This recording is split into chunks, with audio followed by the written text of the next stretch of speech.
I challenged myself to master this bow stuff as a beginner. इस video में मैं सीखूंगा 3 बहुत ही डिफरेंट वेज में इस बो स्टफ को घुमाना, जिसमें है ये skip catch technique, behind the back technique and ये गोल्डन हुप। फिर एंड में इन तीनों को मुझे साथ में कंबाइन करके एक बहुत ही कूल कॉम्बो बनाना होगा। इसे सीखते टाइम मैं बहुत बार फेल हुआ, अपने चोट मारी, फ्रस्ट्रेशन भी आई, लेकिन मैंने गिव अप नहीं किया।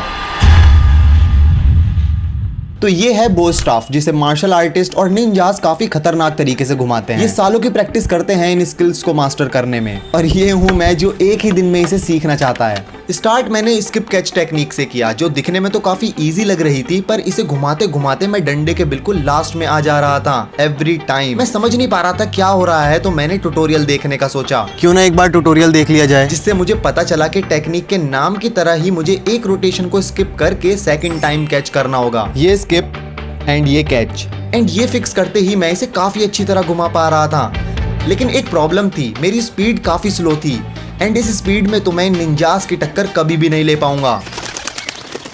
अब अगली टेक्निक थी ये बिहाइंड द बैक, जो दिखने में जितनी मजेदार लग रही थी, इसे करना उतना ही कंफ्यूजिंग और फ्रस्ट्रेटिंग था।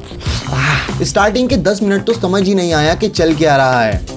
मैं पता नहीं कहां कहां कोई डंडा घुमा रहा था, मेरे खुद समझ नहीं आ रहा था।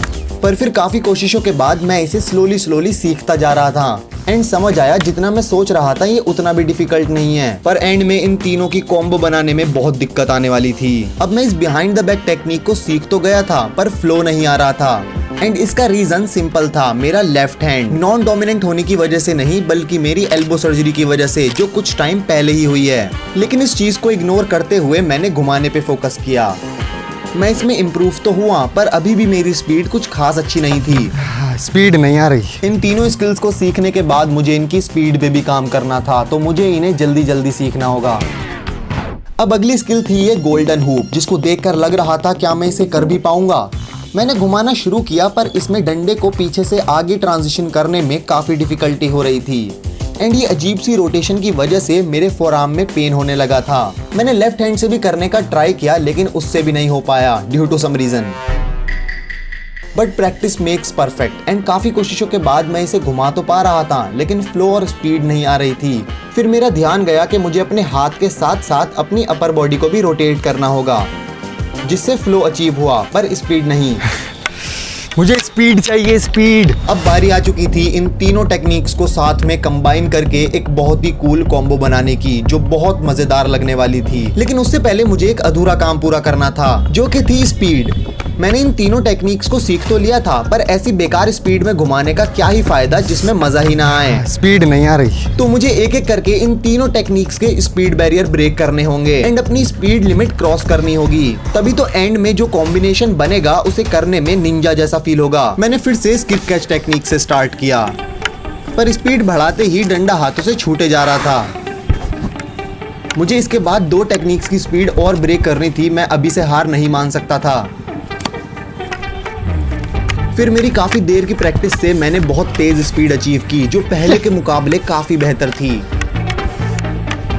बिहाइंड द बैक और गोल्डन हुप में भी सेम मिस्टेक हो रही थी। मैं जैसे ही स्पीड बढ़ाने की कोशिश करता, डंडा हाथों से छूटे जा रहा था। मैं बिना सोचे समझे स्पीड बढ़ाते जा रहा था, बिना ये सोचे कि इससे मुझे बहुत जोर से लग सकती है, जब तक कि सच में नहीं लगी। और फिर से जितना सोचा था उससे काफ़ी डिफिकल्ट हो रहा है ये। एक बार को बिहाइंड द बैक टेक्निक हो जाएगी, लेकिन ये गोल्डन हुप बहुत ज़्यादा डिफिकल्ट हो रही है। देखते हैं। लेकिन वो कहते हैं ना, मेहनत करने वालों की कभी हार नहीं होती। बिहाइंड द बैक टेक्निक में मेरा फ्लो और स्पीड काफ़ी बेहतर हो गया था, एंड फाइनली मैंने इसका भी स्पीड बैरियर ब्रेक किया, जो पहले के कंपैरिजन में काफ़ी मज़ेदार था। बस अब ये गोल्डन हुप बचा था। पिछले कुछ घंटों की प्रैक्टिस से इसमें फ्लो तो आया, पर स्पीड नहीं, जो आगे कॉम्बो के लिए बहुत जरूरी थी। अब इस टाइम पे आकर मेरी पूरी बॉडी दुख रही थी। तो अगले दिन मैंने इसकी फिर से प्रैक्टिस शुरू की, एंड अब कैसे ना कैसे करके मुझे अपनी स्पीड लिमिट क्रॉस करनी थी। पर मेरे साथ कुछ बहुत ही बुरा हुआ। स्पीड बढ़ाने के चक्कर में मैंने ये डंडा खुद के बहुत जोर से मार लिया था। अनफॉर्चुनेटली वो कैमरे में तो रिकॉर्ड नहीं हो पाया, पर वो पहले से भी ज्यादा तेज था। मैं बहुत ही ज्यादा फ्रस्ट्रेट हो गया था, पर गिव अप करने की जगह मैंने फिर से शुरू किया, एंड इस बार अपना बेस्ट दिया। जिससे मैंने इसका भी स्पीड बैरियर ब्रेक किया। मैं बहुत ही ज़्यादा खुश था क्योंकि स्टार्टिंग में मैं कुछ ऐसा था एंड सिर्फ 2-3 दिन की प्रैक्टिस से ही मैं कुछ ऐसा हो गया था जो पहले मुझे बिल्कुल इम्पॉसिबल लग रहा था। यस।